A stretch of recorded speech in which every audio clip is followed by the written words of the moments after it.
Week one in the books.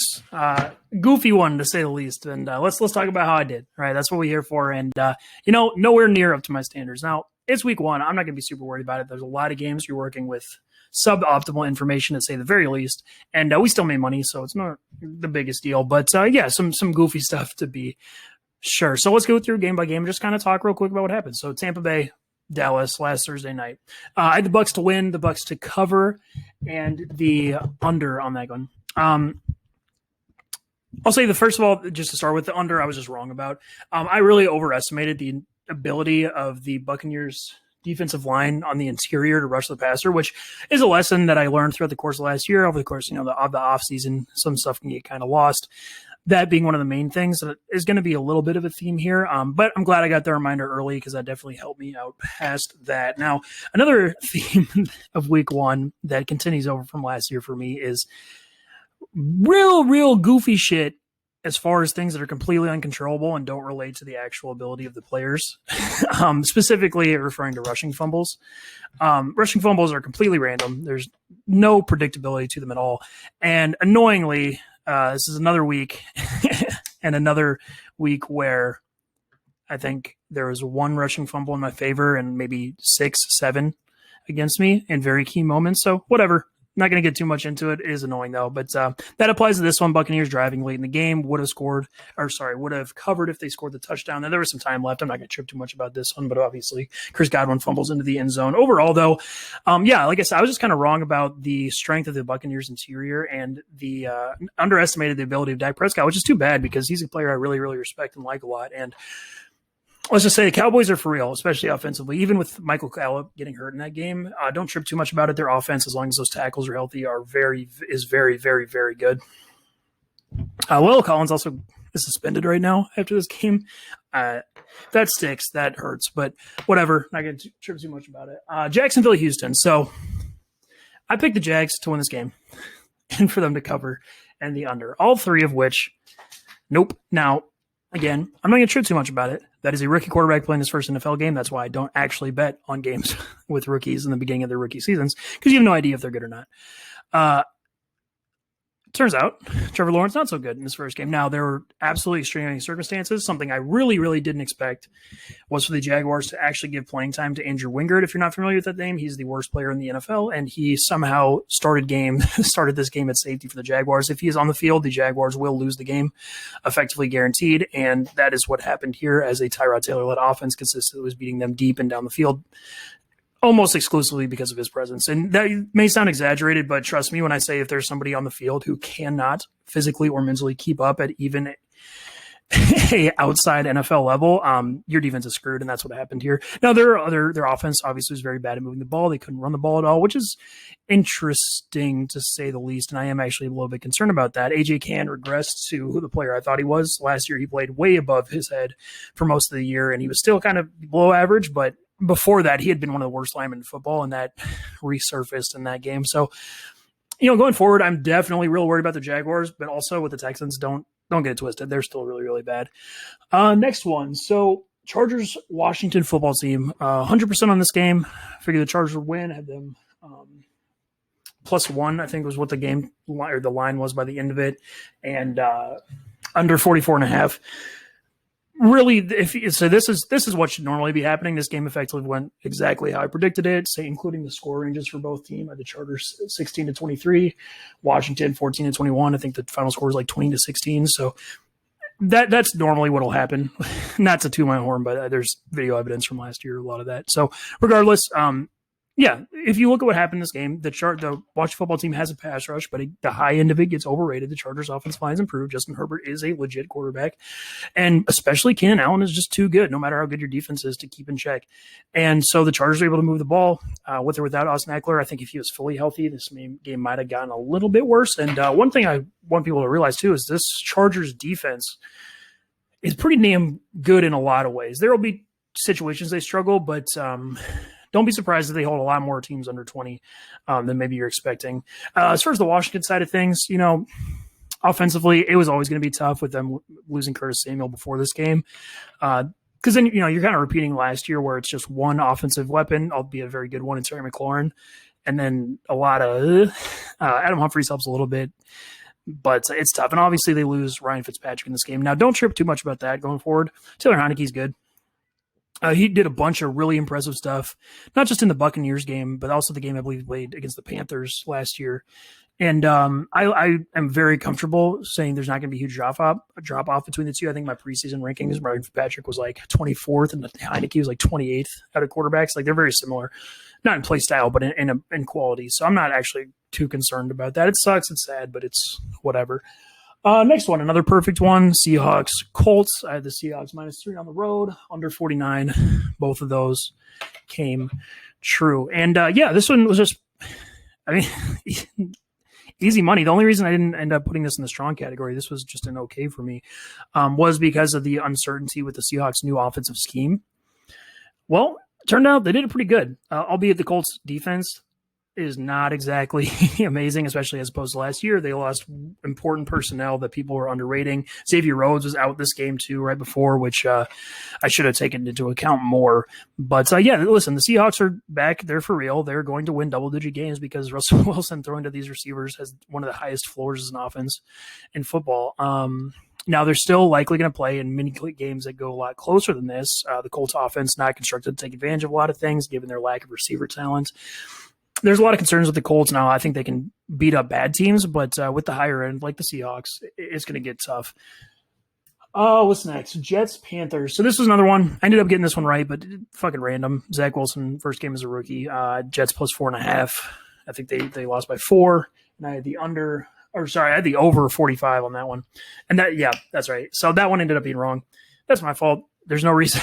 I just kind of guessed that Zach Wilson was good, to be honest with you. Didn't end up happening. No, he very well might be good. I haven't actually fully reviewed that game yet, but that's what happened with that one. Not going to speak too much about it here. Just not a game you should be betting on. Although there were signs from the Jets I liked, and the Panthers really suck if they can only beat this Jets team with their situation by 4 points. Next, Vikings, Bengals. So this is the first dumb fuck one. Let's be clear about this. The Vikings won this game. The referees, one of the worst refereeing decisions in recent memory happened. Referee who didn't even see the play comes in 5 seconds afterwards, calls a fumble on a play that wasn't a fumble, and gives a game that the Vikings were going to run the clock out and either win or tie. Ends up being a loss, which of course happens in a game that I bet on. Again, kind of a theme with a random rushing fumble. That this one is even more frustrating again because it wasn't actually a fumble by any definition of the word. Whatever. Yeah. So Vikings, that was concerning though, because I did say the Vikings should comfortably and easily blow out this Bengals team. What happened? Well, that's kind of my fault. I overlooked the fact that they had a completely new starter in Oludo at guard, that Rashad Hill was coming into play as opposed to Riley Reif from last year and or Christian Darrisaw would have played. And I maybe did assume too much about the ability of their defense to bounce back to an elite level. Now, there were a lot of extenuating circumstances in this game. The Vikings had a ridiculous amount of penalties, like over 100 penalty yards in the first half. That really hurt them. Obviously, the fumble where they won the game and then they didn't. The 50-yard touchdown right going into halftime was pretty fluky too. So there's a lot of goofy things about this game. I'm still very confident in the Vikings being a very good team as we go forward, outside of the penalty thing continuing, which that's no really reason to think that will. And as far as the Bengals go, yeah, they are definitely. I wish I would have trusted myself about their defensive personnel, because what I talked about in the preview for this game was that the Bengals are going to have a much better defense than people think this year. But in this specific game, they were really in trouble because of matchups. And what I maybe underestimated was the improvement of their rookie linebackers who were not good last year going into their second year when a lot of linebackers do get better. And the fact that Chidobe Awuzie and Eli Apple are actually kind of good players and are whatever. I talked about this game too much. It's still very annoying, but that was the first. But that's what it takes, right? For me to get something that I feel strongly about wrong effectively, it's something ridiculous like this. Next one, Tennessee, Arizona. Now so there's 2 games this weekend that I have no explanation for. Everything else makes perfect sense according to the results. This one, until I review it, really doesn't. Cardinals effectively blowing out the Titans on the road in week 1. Off the top of my head, again, I haven't completely review this game either. One thing I think it could definitely be was I talked about in the offseason how the Cardinals offense could go crazy this year because of the addition of Rodney Hudson and how Kyler Murray works with the pocket pressure, being that he goes from the worst interior pass protection unit maybe in the NFL to an elite center in Rodney Hudson. And how that could look. Well, it looked really, really good, especially with the Titans' lack of pass rush, which is still an issue this year, which is really scary for them. The other side of the ball is the weird one, right? What the hell, man? The Titans with those receivers only putting up whatever they ended up getting to, 16 points, something like that, really bad. What could have happened there? Well, without completely watching it back, I'm not going to speak too much on it. I'm going to guess, though, that the loss of Arthur Smith hurt them way more than I was expecting because this team was really good about scheming plays and creating easy yards with Ryan Tannehill. And the other thing is that with the Cardinals going up early, the Titans couldn't run the ball that much. So why I thought the Titans would win this game was the weakness and or uncertainty around the Cardinals inside linebackers being a rookie in his first game, Zaven Collins and Isaiah Simmons, who wasn't very good last year. Well, a lot of that changes when the Titans only have like 10 rush attempts, right? Because they're down by 2 scores. Now, also, I have to give them credit. They're just straight up better than I was expecting, which I'm going to have to take into account for the Cardinals defense going forward. And, of course, the Chandler Jones thing. Goddamn, 4 sacks in the first half, 5 total, something like that. God, fuck. I don't really have much to say about that. I do think Chandler Jones is an elite player. What I had figured, and I think this comes back to the Arthur Smith thing too, is that the Titans were really good about getting the ball out quickly and or pass protecting very heavily with Arthur Smith. And without him, maybe that's not the case. They're holding the ball longer, given especially Julio is much better down the field, not so much short. And I wonder if against these elite passers, that kind of might be a theme, especially with, whoever's starting a tackle. It was Tyson Braylo, opposite of Taylor Lewan. Could kind of get spooky if they're not able to run the ball as much as they want to. Plus, their defense is, there are reasons to be concerned for sure. Next one, San Francisco, Detroit. So this is another. So yeah, I said San Francisco was going to comfortably win this game. They did, goofily enough, right? By the time that my video came out, the line had moved to 8.5. 49ers were up by like 28 or something in the fourth quarter, and they ended up only winning by 8 because of 3 touchdowns in the last 2 minutes or something by the line. Something really, really, really goofy. Whatever. Ended up not covering by 0.5 point in a situation like that when they were up 20 plus in the fourth quarter. I'm not going to trip about it. As far as thematically, I was certainly right about this game. Something really important, though, and something that I didn't get to take into account because I didn't know it until it happened, was that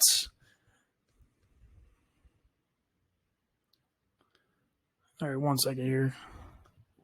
Emmanuel Mosley of the 49ers, a good corner, was out for this game, and then Jason Verrett tears his ACL in the fourth quarter right before the Lions start going crazy, which puts 2 straight up bad corners on the field for the 49ers, which when their defense struggles, that's kind of the reason why. You remember last year they had a game where they lost in the first half because Brian Allen, a horrible corner, played for them and he gave up 4 touchdowns. Well, something kind of similar repeated itself here. And boy, that sucks for the 49ers because they have no corner depth. They just don't. Maybe they re-sign Richard Sherman. That would actually probably fix a lot of that stuff. But yeah, and given that happening, it's no surprise I had taken the under for this game. If I would have known about that many secondary injuries, I definitely would have changed my mind. The Lions as well were missing quite a few players. And if I'm a Lions fan, I'm sorry, don't get excited about your offense. They ended up, again, putting up a bunch of points against a team playing soft in the fourth quarter.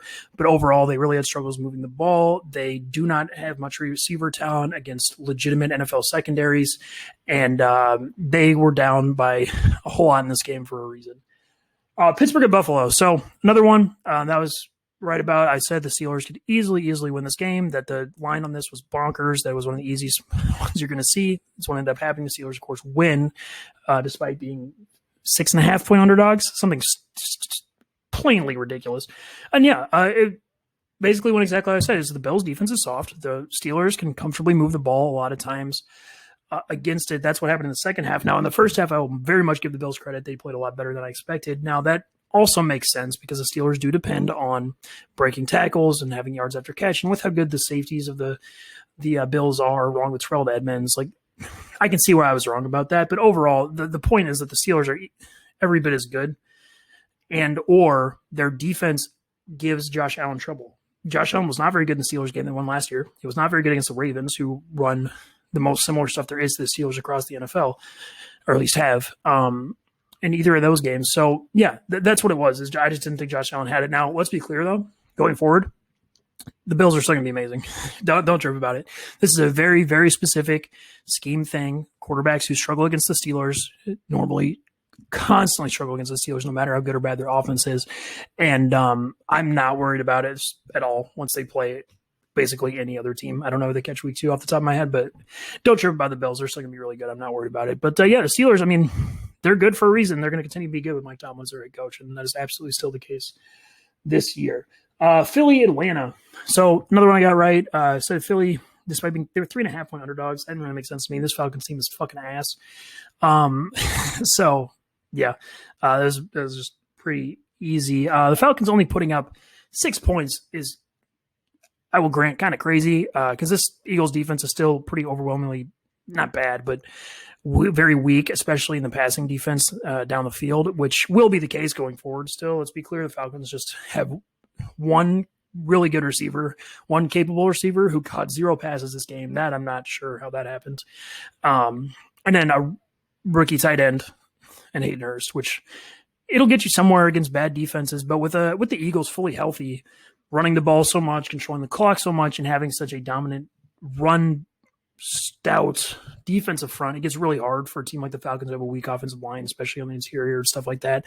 This game's not surprising. The Falcons are still going to be at times way more competitive than this. They're also going to have more games where they get fucking crushed like this too. So that's what the Falcons are. They suck for a reason. Eagles, though, am I really encouraged about this game? No.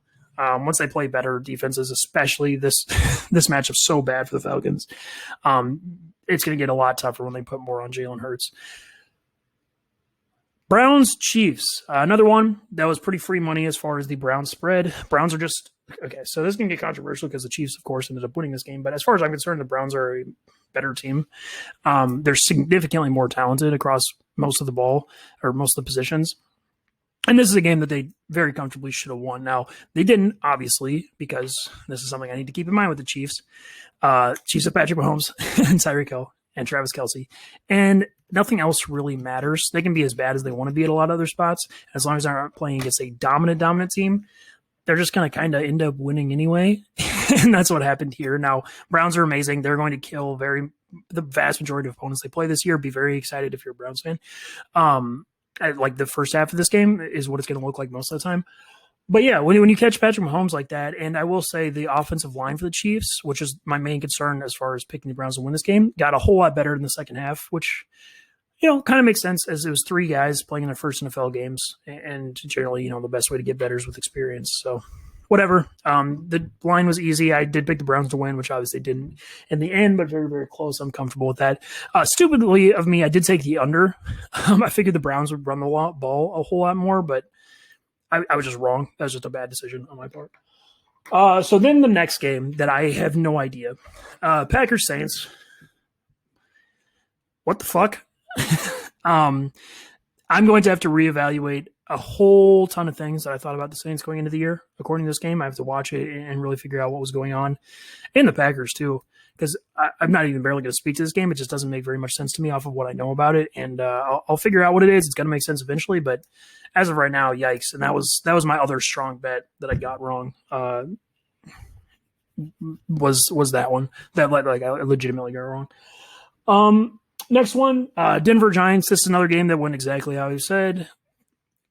Broncos matched up really well with the Giants, especially defensively. They're going to fucking kill them, as is what happened. Giants scored, I think, maybe they got to 13 at the end, but effectively to single digits. And yeah, I think Daniel Jones got a rushing touchdown as the play clock as time expired, but whatever.